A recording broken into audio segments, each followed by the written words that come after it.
Olá, queridas e queridos, tudo bem? Espero que estejam todos bem. Estamos novamente aqui para mais uma aula relacionada à segurança pública. Eu sou a professora Priscila Moreira Gouveia e vamos tratar hoje de um tema super relevante para o cenário da segurança pública no Brasil, que é o Sistema Nacional de Trânsito e a jurisprudência do STJ. Bom, a primeira coisa que você deve saber quando tratamos desse tema é o que é a jurisprudência do STJ, ok? Como vocês sabem, o Superior Tribunal de Justiça é uma das principais instituições judiciárias do nosso país.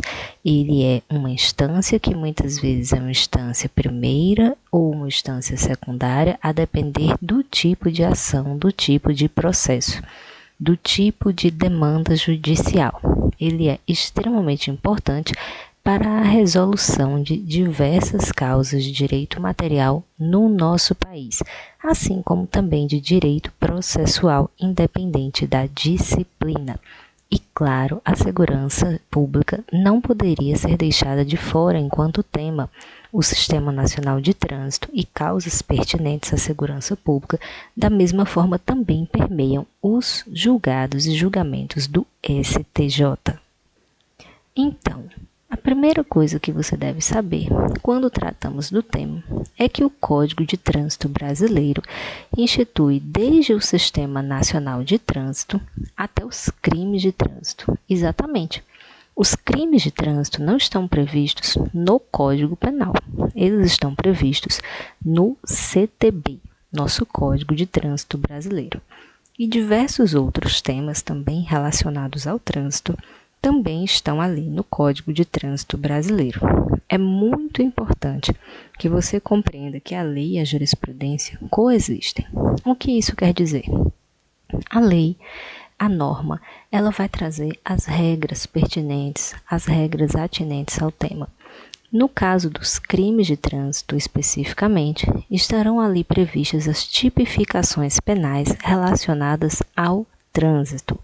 Porém, apesar da lei existir e já existir ali o crime, a pena, a sua descrição, o verbo, a punição, apesar disso, várias situações podem circundar a aplicação legal.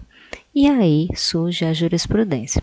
Lembre-se que para que exista uma condenação criminal, necessariamente vai haver um processo.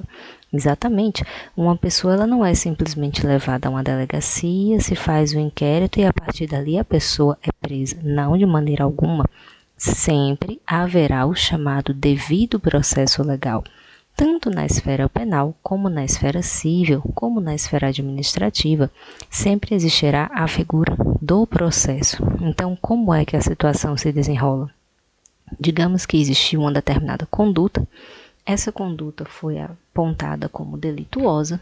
A pessoa, caso o autor da conduta seja identificado ou não, caso só exista as informações relativas ao acontecimento são levadas à ciência da autoridade policial. A partir dali se instaura o inquérito policial, é feita a investigação, é realizada a coleta de provas de todos os subsídios do substrato fático probatório e a partir dali é enviado toda aquela documentação para o Poder Judiciário. Ali haverá o desenrolar de um processo com a figura do Ministério Público em se tratando da ocorrência de crimes e somente após uma sucessão de atos processuais é que se chega a uma condenação. Essa condenação ela ocorrerá em primeira instância, a partir daí pode haver um recurso. Caso exista um recurso, ela irá para uma segunda instância e a partir daí pode haver uma condenação final ou não. Digamos que exista uma absolvição. Se existir uma absolvição, a pessoa ela não será condenada. Se não existir uma absolvição, se por exemplo for comprovada a autoria, se for comprovada a materialidade delitiva, a pessoa ela será condenada pelo crime cometido. E a partir daí essa decisão, ela passará pelo quê? Por um trânsito em julgado. Então, necessariamente, nascerá um julgado, nascerá uma jurisprudência, sempre a partir de uma condenação. Assim, vocês podem compreender que a lei, a norma, seja ela de qualquer espécie, e a jurisprudência, elas são complementares, elas coexistem, elas sempre existirão juntas. O CTB, no caso, o Código de Trânsito Brasileiro, é a lei que institui o Sistema Nacional de Trânsito.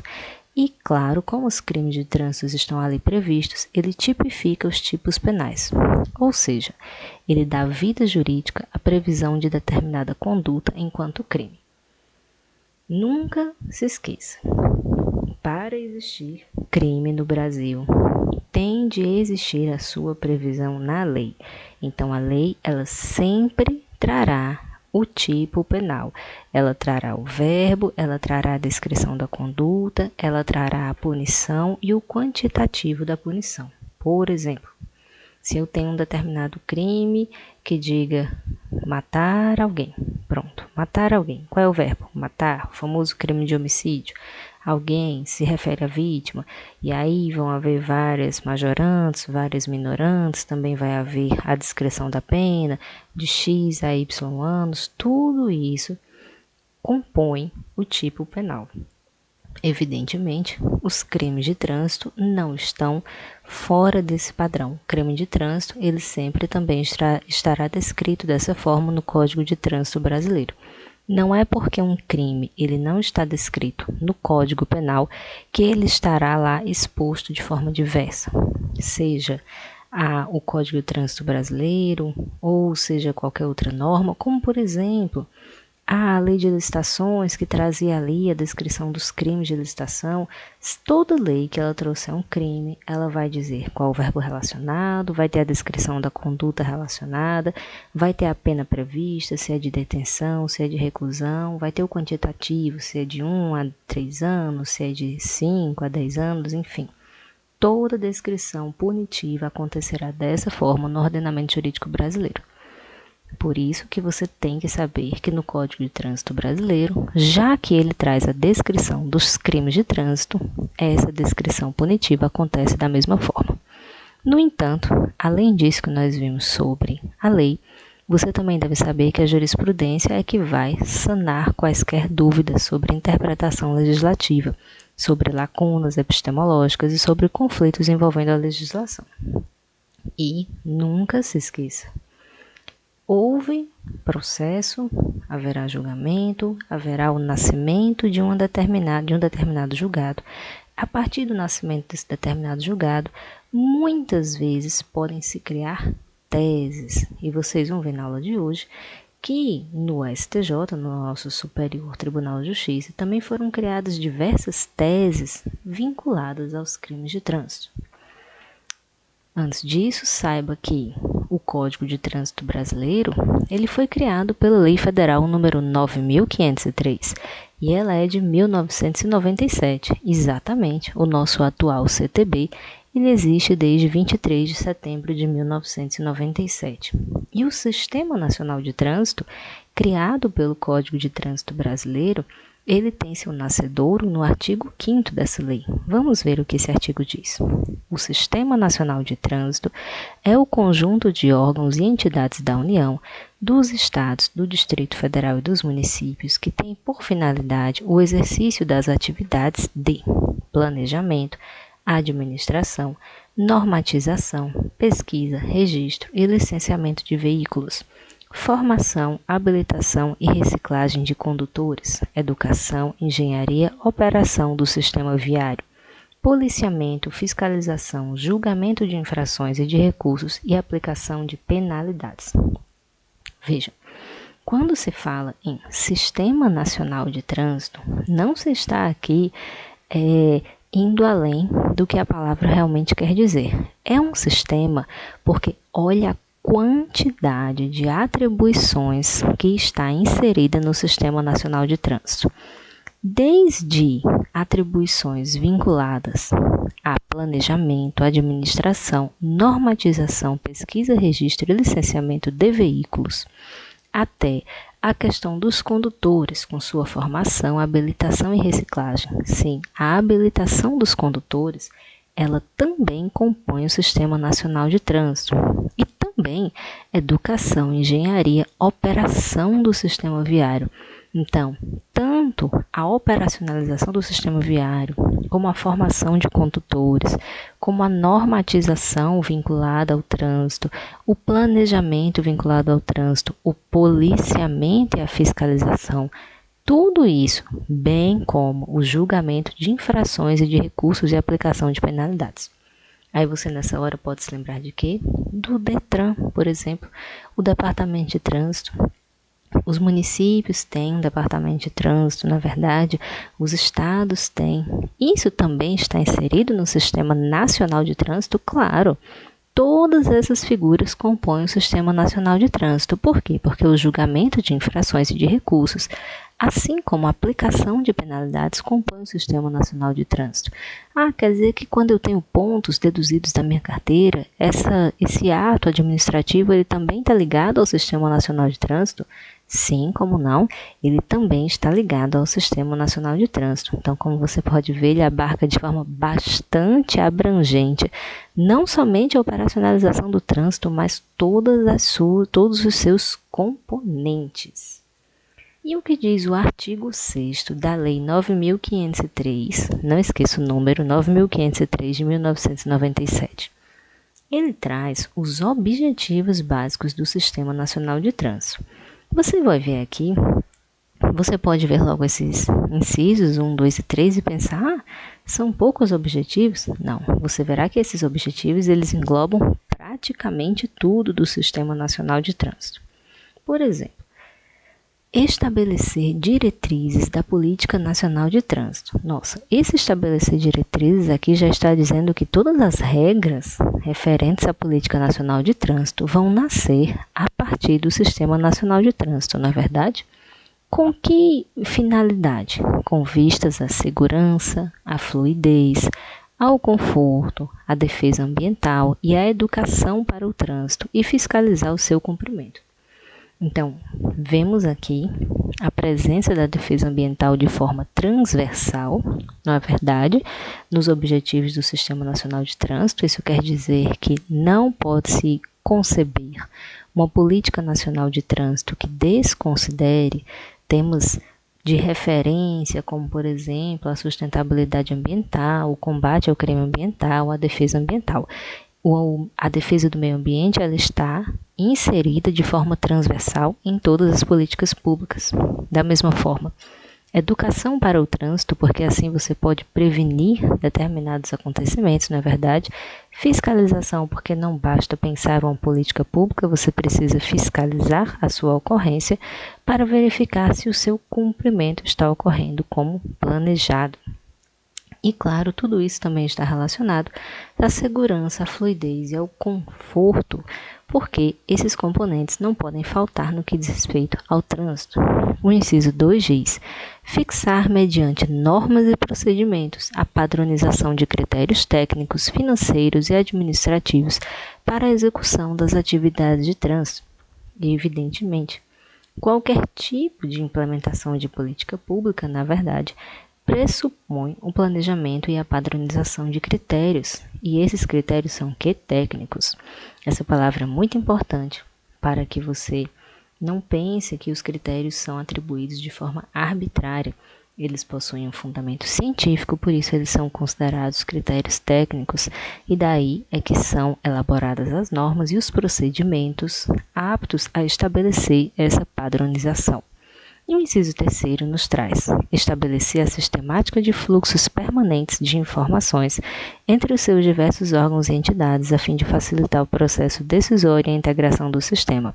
É claro que o fluxo de informação é o que possibilita a integração do sistema e faz com que as coisas aconteçam de forma harmônica. É impensável que um determinado departamento de trânsito de um estado não tenha o compartilhamento e a migração de informações com o departamento de trânsito de outro estado, até porque o trânsito ele acontece de forma nacional. Na verdade, os veículos eles transitam entre os municípios e entre os estados.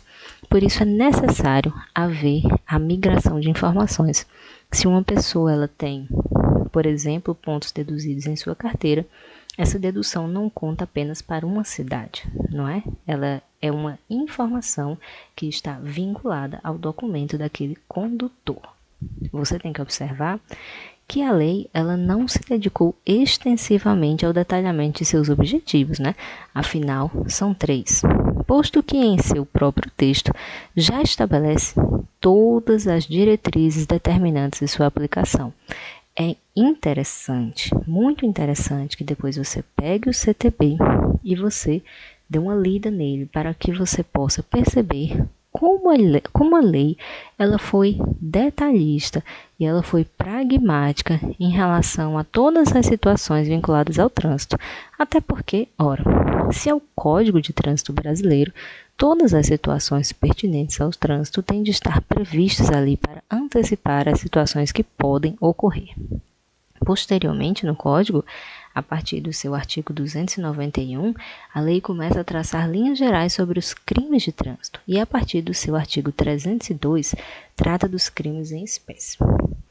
E é interessante que você tenha em mão o seu código para o nosso estudo de agora, porque nós iremos ver teses do STJ precisamente vinculadas a artigos do Código.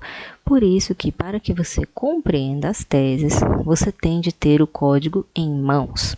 Assim, você pode ir fazendo um estudo de forma paralela. Você compreenderá simultaneamente o sentido do dispositivo e o significado da tese.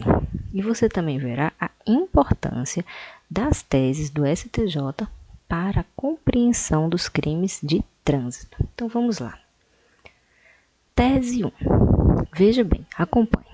Na hipótese de homicídio praticado na direção de veículo automotor, havendo elementos nos autos indicativos de que o condutor agiu possivelmente com dolo eventual, o julgamento acerca da ocorrência deste ou da culpa consciente compete ao tribunal do júri na qualidade de juiz natural da causa.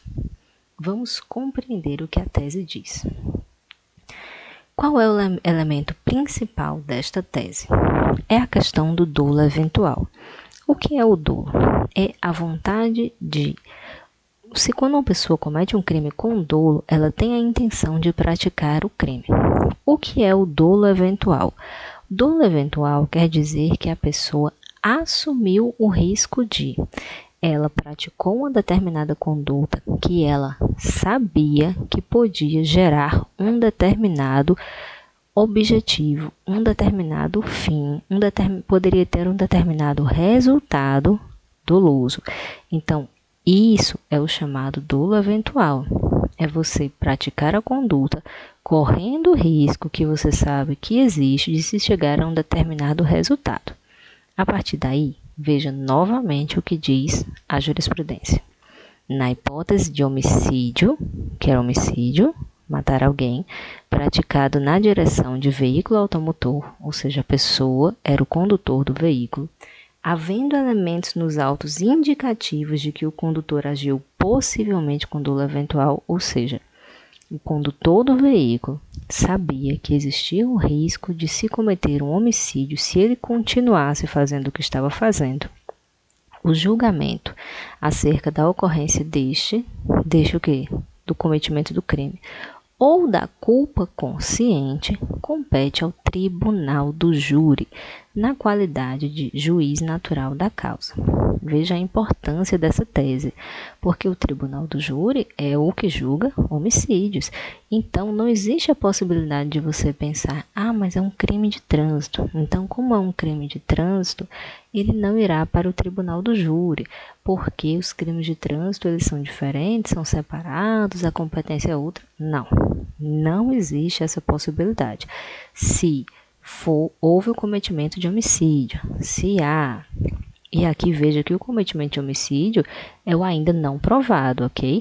É o que é apontado no inquérito. Se há nos autos indicativos de que o condutor agiu possivelmente com dolo eventual, porque nos autos vai estar lá estabelecido, já apontada a materialidade, a possível autoria do crime. Então, o julgamento ele vai ser de competência do tribunal do júri. Aqui, portanto, o STJ ele está tratando da competência quando existe dolo eventual por parte do condutor do veículo automotor e houve a ocorrência de homicídio. A questão é muito relevante, pois refere-se tanto à competência quanto à tipificação do tipo legal. Veja bem que o cerne da tese está atrelado à presença de dolo eventual. Caso mesmo não estivesse incorporado ao tipo penal, no contexto do inquérito não haveria destinação do processo ao tribunal do júri, ok? Por exemplo, se não houvesse homicídio, se estivesse tratando de crime diverso, totalmente diverso, não haveria esse desvio, essa destinação da competência para o tribunal do júri. Vejamos agora a segunda tese. E você já observou, não foi? Porque é tão importante que você esteja com os artigos do lado. Como você sabe, o homicídio ele é tratado no artigo 121 do Código Penal. Tese 2. O fato de a infração ao artigo 302 do Código de Trânsito Brasileiro ter sido praticada por motorista profissional não conduz à substituição da pena acessória de suspensão do direito de dirigir por outra reprimenda, pois é justamente de tal categoria que se espera maior cuidado e responsabilidade no trânsito. Vejamos o que isso quer dizer. Ora, você primeiro tem de ter em mente o caput, isto é, a primeira parte, do artigo 302 do Código de Trânsito Brasileiro. O que é que diz lá? Praticar homicídio culposo na direção de veículo automotor. Veja que o artigo ele está falando especificamente de homicídio culposo. Ele não está falando de homicídio doloso, ele não está falando de homicídio com dolo eventual. O artigo diz praticar homicídio culposo na direção de veículo automotor. Então, talvez você pense, ora, mas é lógico que do motorista profissional se espera ainda mais diligência. Pois bem, saiba que existiu muita dúvida a respeito do tema, até que após julgados reiterados, sempre no mesmo sentido, fosse oficializada a tese do STJ no sentido de dizer, pois é justamente de tal categoria que se espera maior cuidado e responsabilidade do trânsito. Agora que você viu essa pequena explicação, leia novamente a tese para que você possa compreendê-la. O fato de a infração do artigo 302 do CTB ter sido praticada por motorista profissional não conduz à substituição da pena acessória de suspensão do direito de dirigir por outra reprimenda, pois é justamente tal categoria que se espera maior cuidado e responsabilidade no trânsito. Imagine, não é? A falta de lógica que seria por um determinado crime de trânsito ter sido cometido por um motorista profissional que, por conta disso, houvesse a diminuição, a minoração, a redução, enfim, a mitigação da pena. Ao contrário, é justamente por ele ser um motorista profissional que ele deve ter ainda mais zelo, que ele deve ter ainda mais habilidade e mais perícia no momento de executar o seu trabalho, a sua função, por ele ser um motorista profissional. Por isso, não existe a possibilidade de substituição da pena acessória de suspensão do direito de dirigir. Você, então, a partir dessa explanação, deve ter percebido o quão importante é que a jurisprudência dos tribunais firme seus posicionamentos e entendimentos sobre temas conflituosos, não é verdade? Até porque, no artigo, o que o artigo diz? Praticar homicídio culposo na direção de veículo automotor. O artigo não menciona se o homicídio culposo foi praticado por motorista profissional ou não. Então, isso sequer pode ser considerado uma lacuna, mas as situações no mundo fático, elas são muitas, não é? E elas são as mais variadas, as quaisquer situações possíveis podem acontecer no mundo fático. E é aí que vem a importância da jurisprudência, porque ela mostra-se exatamente ali para dizer, na situação X e na situação Y, deve-se ter o entendimento tal. Ok, pessoal. Nossa próxima tese. A imposição da penalidade de suspensão do direito de dirigir veículo automotor não tem o condão por si só de caracterizar ofensa ou ameaça à liberdade de locomoção do paciente, razão pela qual não é cabível o manejo de habeas corpus. Gente, olha só o argumento que em algum momento foi utilizado por aí nos julgados da vida, não é? Como uma determinada pessoa sofreu a penalidade de suspensão do direito de dirigir, ou seja, foi proibida de dirigir, Essa pessoa, esse autor de crime, alegou que estava havendo a privação de sua liberdade. E, como nós sabemos, o habeas corpus é um instrumento constitucional utilizado para combater a privação da liberdade de ir e vir, da liberdade de locomoção. Então, a pessoa utilizou esse argumento, impetrou o habeas corpus, para que fosse preservada sua liberdade de locomoção e fosse retirada a penalidade de suspensão do direito de dirigir veículo automotor. Nossa, quanta criatividade, não é verdade, que se utilizou nessa argumentação. Então vamos lá, leia novamente. A imposição da penalidade de suspensão do direito de dirigir veículo automotor não tem o condão, por si só, de caracterizar ofensa ou ameaça à liberdade de locomoção do paciente. Paciente é a pessoa em favor da qual se impetra o habeas corpus, razão pela qual não é cabível o manejo de habeas corpus. Para compreender a tese acima, e veja que isso é uma tese, o STJ estabeleceu essa tese. Então, ele está dizendo, olha, não cabe habeas corpus para isso, e ponto final. Para compreender a tese acima, é necessário que você tenha em mente o conteúdo do artigo 647 do Código de Processo Penal. Outro código também que você deve ter em mão sempre para o estudo de quaisquer temas vinculados à segurança pública. Mas o que diz o artigo 647? Dar-se-á habeas corpus sempre que alguém sofrer ou se achar na iminência de sofrer violência ou coação ilegal na sua liberdade de ir e vir, salvo nos casos de punição disciplinar. Portanto, se não há nenhum tipo de violência, no presente caso, não há coação, isso contra a pessoa que impetrou o habeas corpus, ok? Não há violência, não há coação ilegal ao direito de ir e vir, ou ameaça ao seu direito de ir e vir. Não haveria o menor cabimento para que se utilizasse o referido remédio constitucional, isto é, o habeas corpus, em face de imposição da penalidade de suspensão do direito de dirigir veículo automotor. Daí, a criação da tese do STJ. Tese 4. Quando não reconhecida a autonomia de desígnios, o crime de lesão corporal culposa, artigo 303 do CTB, absorve o delito de direção sem habilitação, artigo 309 do CTB, funcionando este como causa de aumento de pena, artigo 303, parágrafo único do CTB. A tese refere-se à possibilidade de um delito absorver o outro em atenção ao princípio da consunção. Observemos o trecho de julgado bastante elucidativo no próximo slide. Antes da gente observar o próximo slide, queria que vocês soubessem do seguinte.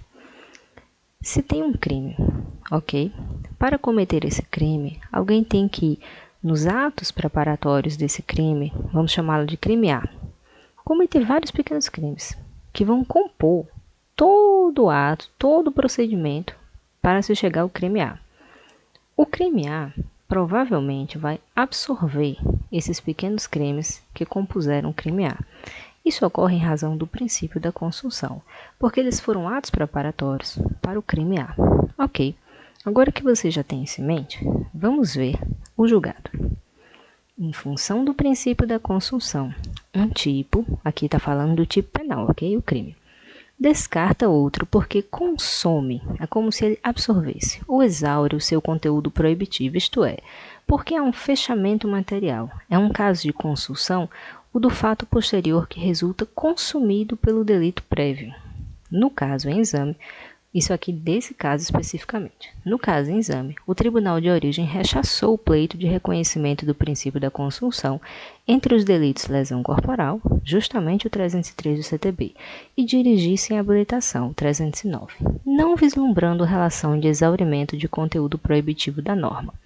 Hipótese em que, reconhecida a autonomia dos desígnios do recorrente, porque a pessoa provavelmente recorreu da decisão que o condenou, e a distinção dos bens públicos tutelados pela norma penal, evidencia-se a inaplicabilidade do princípio da consunção, dada a ocorrência isolada dos crimes, o que denota a impossibilidade da absorção de um delito pelo outro e o reconhecimento da atipicidade do segundo frente à extinção da penalidade do primeiro, como ocorrido na espécie em exame.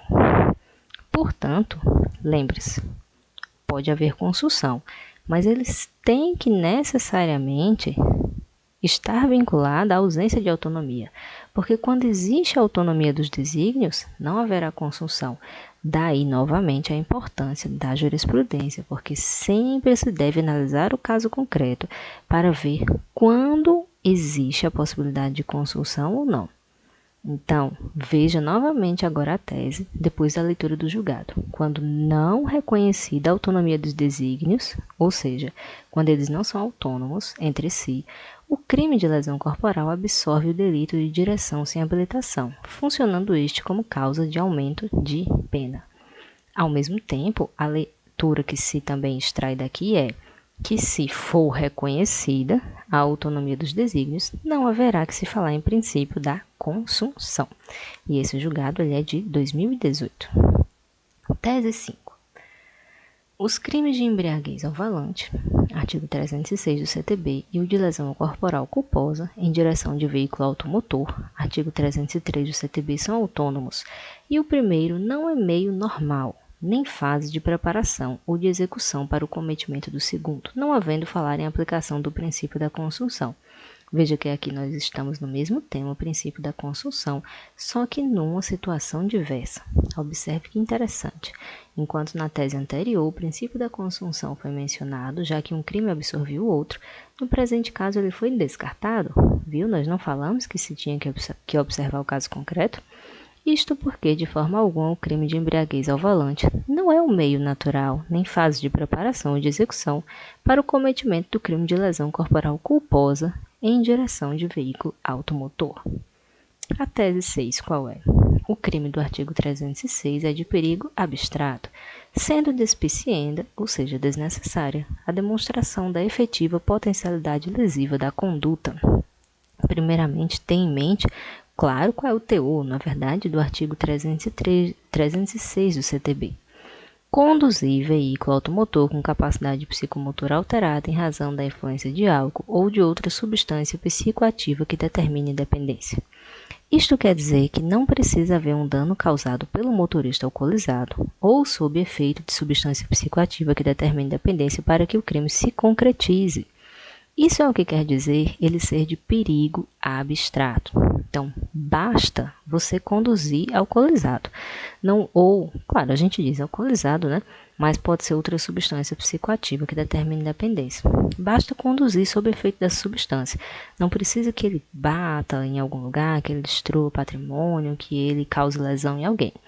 O crime, por ser de perigo abstrato, ele é em si só já o cometimento da conduta de conduzir sob essas circunstâncias. O ato de conduzir veículo automotor nesta condição, por si só, já concretiza a conduta criminosa. Tese 7. Para a configuração do delito tipificado no artigo 306, esse que nós acabamos de ver, antes da alteração introduzida pela Lei 12.760/2012, é imprescindível a aferição da concentração de álcool no sangue por meio de teste de etilômetro ou de exame de sangue conforme parâmetros normativos. É importante que você lembre, que você tenha sempre em mente que há de se considerar qual tese, qual redação do artigo estava em vigor quando da ocorrência do fato. A redação da tese deve-se ao fato de que o atual artigo 306, o conteúdo dele atual, está em vigor desde 2012, ou seja, antes de 2012 era outra redação, com a edição da Lei 12.760.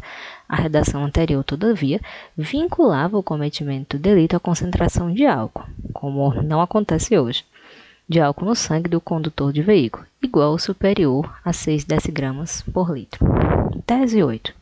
O indivíduo não pode ser compelido a colaborar com os referidos testes do bafômetro ou do exame de sangue, em respeito ao princípio segundo o qual ninguém é obrigado a se autoincriminar. Nemo tenente sede tegere. Você não é obrigado a produzir prova contra si. Essa tese foi julgada sob o rito do artigo 543-C do antigo Código de Processo Civil. O código atual é o de 2015. Porém, esta tese foi julgada sob o rito do 543-C do Código de Processo Civil de 1973 e foi denominada tema 446. É importantíssimo que você lembre que o Estado não pode, de forma alguma, forçar alguém a produzir prova contra si, mesmo que seja para aferir a ocorrência de conduta criminosa. Tese 9. É irrelevante qualquer discussão acerca da alteração das funções psicomotoras do agente se o delito foi praticado após após as alterações da Lei nº 11.705 de 2008 e antes do advento da Lei nº 12.760 de 2012. Pois a simples conduta de dirigir veículo automotor em via pública com concentração de álcool por litro de sangue igual ou superior a 6 decigramas configura o crime previsto no artigo 306 do CTB. Não esqueçam que nós vimos agora há pouco. Evidentemente, a designação do tipo penal depende da sua redação ao tempo do cometimento do fato. É importante mencionar aqui que a discussão se deve ao fato de ter sido o artigo 306 do Código de Trânsito Brasileiro alterado diversas vezes. Esse artigo sofreu várias alterações legislativas. Por isso que existem tantas teses e discussões a respeito da sua implementação.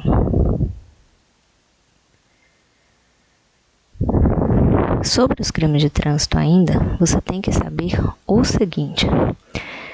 Esse julgado de 2016, ele é essencial para a compreensão da tese anterior. O que diz? Diante das significativas alterações legislativas acerca da matéria, deve o julgador formar sua convicção observando a redação do artigo 306, vigente à época dos fatos. Nós não falamos isso agora há pouco, foi exatamente isso que nós dissemos. A simples constatação de que o recorrido estava sob efeito de álcool em patamar superior ao estabelecido no caput do artigo 306, como se verifica neste caso aqui deste julgado, já é suficiente para que sua conduta seja punida. Portanto, toda avaliação dependerá, pessoal, da redação, do tempo, do cometimento do fato, em relação à redação atual do artigo 306. Tese 10. Com o advento da Lei número 12.760 de 2012, que modificou o artigo 306, foi reconhecido ser dispensável a submissão do acusado a exames de alcoolemia. Para quê? Porque não era mais necessário, na verdade, se verificar a quantidade de álcool no sangue, admitindo-se assim a comprovação da embriaguez do condutor de veículo automotor por vídeo, testemunhos ou outros meios de prova em direito admitidos. Essa aqui, pessoal, é a atual redação do 306, ok? Esse é o entendimento vinculado à atual redação, observado o direito à contraprova. Então, estão vendo a quantidade de teses que nasceram no STJ em razão deste artigo. E o que diz o parágrafo 1º do famoso artigo? As condutas previstas no caput serão constatadas por concentração igual ou superior a 6 decigramas de álcool por litro de sangue ou igual ou superior a 0,3 mg de álcool por litro de ar alveolar, ou sinais que indiquem na forma disciplinada pelo CONATRAN alteração da capacidade psicomotora. Parágrafo 2º. A verificação disposta neste artigo poderá ser obtida mediante teste de alcoolemia ou toxicológico, exame clínico, perícia, vídeo, prova testemunhal ou outros meios de prova em direito admitidos, observado o direito à contraprova. Parágrafo 3º. O CONTRAN disporá sobre a equivalência entre os distintos testes de alcoolemia ou toxicológicos para efeito de caracterização do crime tipificado neste artigo. Parágrafo 4º. Poderá ser empregado qualquer aparelho homólogo pelo Instituto Nacional de Metrologia, Qualidade e Tecnologia em metro para se determinar o previsto no caput. Tese 11.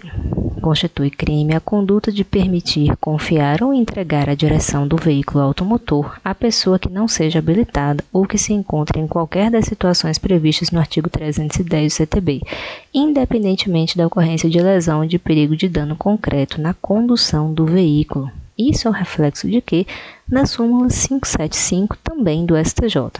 Vale lembrar que essa tese foi julgada sob o rito do artigo 543-C do antigo CPC, Código de Processo Civil de 1973, denominada tema 901. Para que você compreenda melhor a tese, você tem que observar justamente o conteúdo do artigo 310. Ele diz o seguinte: permitir, confiar ou entregar a direção de veículo automotor à pessoa não habilitada com habilitação cassada ou com o direito de dirigir suspenso, ou ainda a quem, por seu estado de saúde físico ou mental ou por embriaguez, não esteja em condições de conduzi-lo com segurança.